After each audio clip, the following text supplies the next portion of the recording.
Hello नमस्कार दोस्तों, मेरा नाम है आशीष उपाध्याय और आप देखना शुरू कर चुके हैं कपल सन क्लासेस ऑप्टिशियन। जैसा कि हमारा ऑप्टोमेट्रिस्ट और ऑप्टिशियन का ट्रेनिंग वीडियोस अभी चल रहे हैं, ये उसी का एक पार्ट है। और आज का जो हमारा टॉपिक रहेगा वो रहेगा बायनोकुलर बैलेंसिंग। तो चलिए दोस्तों, बायनोकुलर बैलेंसिंग को व्हाइट बोर्ड पर अच्छे से समझते हैं। आज का टॉपिक है बायनोकुलर बैलेंसिंग। इसके आगे मैंने अपनी एक फेवरेट चीज़ लिखी है इसकी शॉर्ट फॉर्म में, जो बी इसको याद रखिएगा, ये आगे चल के बहुत काम आएगा। इसमें मैं जब आपको पूरा ये समझाऊंगा ना तभी बहुत काम आएगा। B binocular balancing.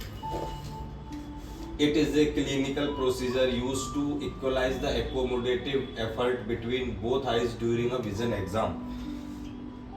ये एक ऐसा एग्जाम है, क्लिनिकल प्रोसीजर है, जिससे कि दोनों आंखों के एकोमोडेशन को इक्वल किया जाता है। दोनों आंखों के जो ब्रेन से जो एकोमोडेशन दोनों आंखों को मिलता है वो इक्वल मिले। ये टेस्ट इसलिए किया जाता है ताकि आगे चल के आंखों में फटीग और हेडेक जैसी समस्याएं ना हो।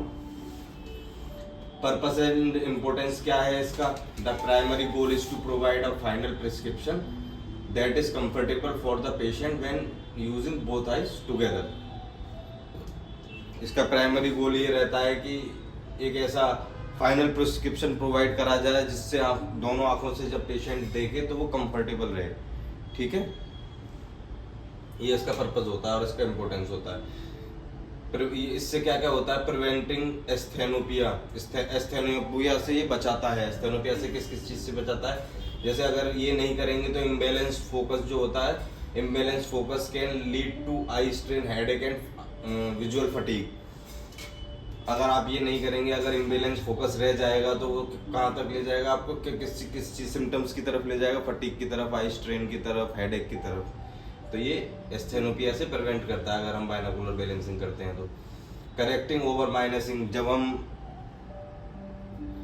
Correcting over minusing during individual eye test, patient में over accommodate leading to prescription with too much minus power. Balancing help reveal the maximum amount of plus power the eye can accept। जब हम individual आई का एक एक आंख बंद करके आई test करते हैं तो उस टाइम पे पेशेंट क्या ज़्यादा एकोमोडेट कर लेता है, तो उसकी वजह से माइनस पावर थोड़ी सी बढ़ जाती है उसकी। जब हम बैलेंसिंग करते हैं तो प्लस को उसमें जब ऐड करके, इसीलिए उसमें प्लस को ऐड करके इमेज को ब्लर किया जाता है। प्लस पावर डाल के देखा जाता है कि ये कितना प्लस एक्सेप्ट कर सकता है, कितनी इस आंख को और एकोमोडेशन की आवश्यकता है। Improving binocular balancing, it ensure both retinal images are in focus simultaneously, which is critical for depth perception and spatial orientation। इससे क्या होता है? ये इंश्योर करता है कि आपका जो दोनों रेटिना की इमेज है वो सेम जगह पर बन रही है, आर फोकस साइमल्टेनियसली, जो कि आपके डेप्थ परसेप्शन और ये सारी चीज़ों के लिए बहुत जरूरी है। ठीक है, कॉमन टेक्निक इसको करने की क्या क्या टेक्निक है? कॉमन टेक्निक कई तरीके की, 4-5 तरीके की कॉमन टेक्निक यूज करी जाती है, लेकिन अपन 2 ही टेक्निक के बारे में बात करेंगे जो आजकल मेनली यूज करी जाती है। पहली टेक्निक है successive alternate occlusion. Successive alternate occlusion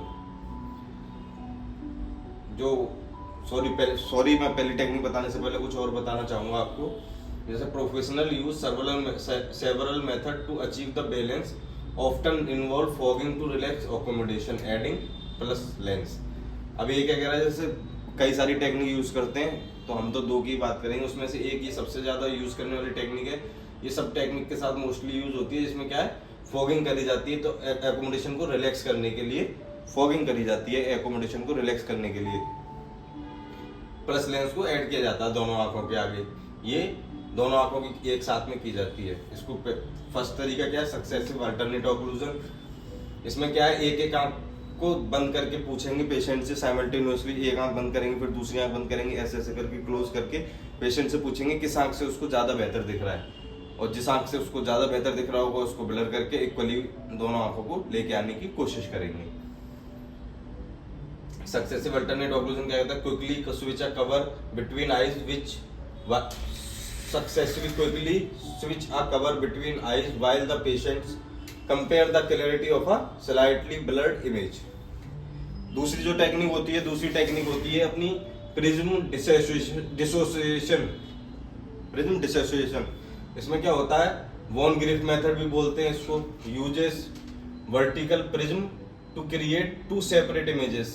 इसमें वर्टिकल प्रिज्म का यूज किया जाता है, एक को बेस अप करके और एक आई के आगे बेस डाउन करके प्रिज्म को लगाया जाता है, जिससे क्या इमेज स्प्लिट हो जाती है, एक इमेज राइट और एक इमेज लेफ्ट, एक इमेज अप और एक इमेज डाउन दिखने लगती है। तो उसमें एक दूसरे के ऊपर नीचे जब इमेज दिखती है तो उसी में कंपेयर करवाने को बोलते हैं। तो ये ज्यादा इजी रहता है, ये ज्यादा एक्यूरेट रहता है, सॉरी इजी नहीं, ज्यादा एक्यूरेट रहता है ये सक्सेसिव अल्टरनेट ऑक्लूजन के कंपैरिजन में।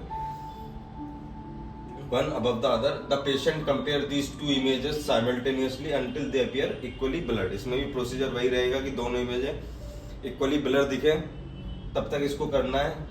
प्रिज्म के थ्रू इमेज को अलग अलग सेपरेट करने हैं। जब इसको दो इमेज दिखेंगी तो दोनों में कंपेयर करवा के उस हिसाब से दोनों इमेजेस को ब्लर करके उसको इक्वल एकोमोडेशन को कर देना है। इस तरीके से ये दूसरी टेक्नोलॉजी यूज करी जाती है, दूसरी टेक्निक यूज करी जाती है। आइडियल कैंडिडेट कौन कौन होता है इसका, जिसका 6x6 और 6x9 विजन होना चाहिए कम से कम। किस किस का नहीं कर सकते हैं, जिसके मोनोओकुलर हो, जिसकी एक आंख हो, उसका नहीं कर सकते हैं, क्योंकि इसका नाम ही बाइनोकुलर बैलेंसिंग है, तो दोनों आंखों का काम करना बहुत जरूरी है।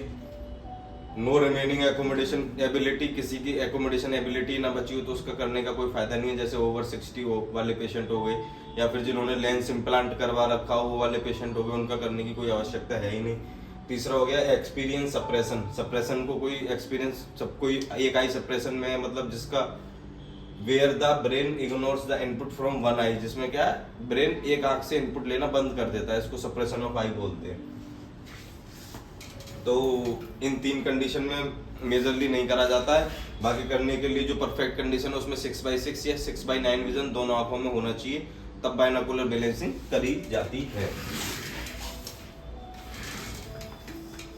तो दोस्तों ये तो था बाइनोकुलर बैलेंसिंग के बारे में। अब हम बात करेंगे हाउ इट वर्क्स, ये काम कैसे करती है, मेन पार्ट यहाँ पे समझेंगे।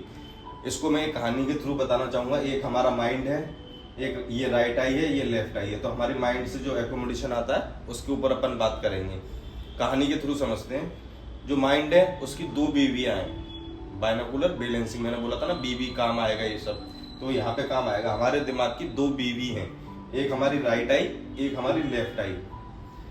तो ये जब हम अपना आई टेस्ट करते हैं जितना भी, तो एक आंख को कभी बंद करते हैं, कभी राइट को बंद करते हैं, कभी लेफ्ट को, मोनोओकुलरली करा जाता है ज्यादातर जो हमारे आई टेस्ट होते हैं। तो इसमें क्या होता है, माइंड कभी इसको ज्यादा एकोमोडेशन दे रहा हो, कभी इसको कम एकोमोडेशन दे रहा हो, या फिर कभी इसको ज्यादा दे रहा हो, कभी इसको कम दे रहा हो, तो बाइनोकुलर बैलेंसिंग परफेक्ट बैठेगी नहीं।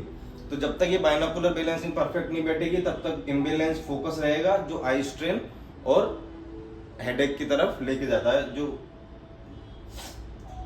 तो इसमें क्या करना है, अपना माइंड जब तक दोनों बीवियों को इक्वल सप्लाई नहीं करेगा एकोमोडेशन की, दोनों बीवियों को इक्वली खुश नहीं रखेगा, तब तक बैलेंस नहीं रहेगा इसके जीवन में, माइंड के जीवन में। या तो अगर राइट आई और लेफ्ट आई में थोड़ा सा अनबैलेंस हुआ तो इन दोनों का जो बचा हुआ काम है वो माइंड को करना पड़ेगा। जैसे इमेज अगर एक ही जगह पे साइमल्टेनियसली फोकस नहीं हुई तो उसको फोकस उसका ब्रेन को फ्यूज करना पड़ेगा उसको, तो वो शाम तक हेडेक में कन्वर्ट हो जाता है, ठीक है, आई स्ट्रेन में कन्वर्ट हो जाता है। जब ये दोनों आंखों को इक्वल एकोमोडेशन देगा तभी इसके बैलेंस रहेगा माइंड पे, तभी फटीग नहीं होगा, कोई भी आई स्ट्रेन नहीं पड़ेगा, कोई भी हेडेक की समस्या नहीं रहेगी। तो accommodation provide by brain to each eye can be different when all test are done monocularly. जब मोनोओकुलरली टेस्ट सारे करे जाते हैं तो एकोमोडेशन दोनों आंखों में अलग अलग हो सकता है, क्योंकि एक आंख बंद रहती है तो उस टाइम पर कितना एकोमोडेट हो रहा हो वो उस आंख का पता नहीं। जब दूसरी आंख को ऑक्लूड करके करते हैं तो क्या पता उस टाइम पर ज्यादा या कम एकोमोडेशन हो रहा हो। तो उस वजह से when all test are done monocularly it is the last refining stage of prescription. ये प्रिस्क्रिप्शन को रिफाइन करने की लास्ट स्टेज है, इसके बाद फाइनल प्रिस्क्रिप्शन अपन पेशेंट को प्रोवाइड करते हैं। तो बाइनोकुलर बैलेंसिंग जो है लास्ट फाइनल स्टेप है हमारे रिफ्रैक्शन का। It is not about vision or how sharp each eye see. It ensures that both eyes engage their focus muscles equally. इसमें ऐसा कुछ नहीं है कि आप विजन से रिलेटेड कि आपको कितना शार्प ईच आई से देख पा रहे हैं, इसमें ये है कि ये इंश्योर करना रहता है कि आपकी जो फोकसिंग मसल्स हैं वो इक्वली काम करें, इक्वली एकोमोडेशन को प्रोवाइड करें। Thank you. हेलो दोस्तों, ऐसी ही और ट्रेनिंग वीडियोस के लिए हमारे चैनल को सब्सक्राइब करें, और अगर वीडियो अच्छी लगी हो तो अपने सारे ऑप्टोमेट्रिस्ट दोस्तों को शेयर करें, फॉरवर्ड करें। धन्यवाद, थैंक यू। मिलते हैं अगली वीडियो में।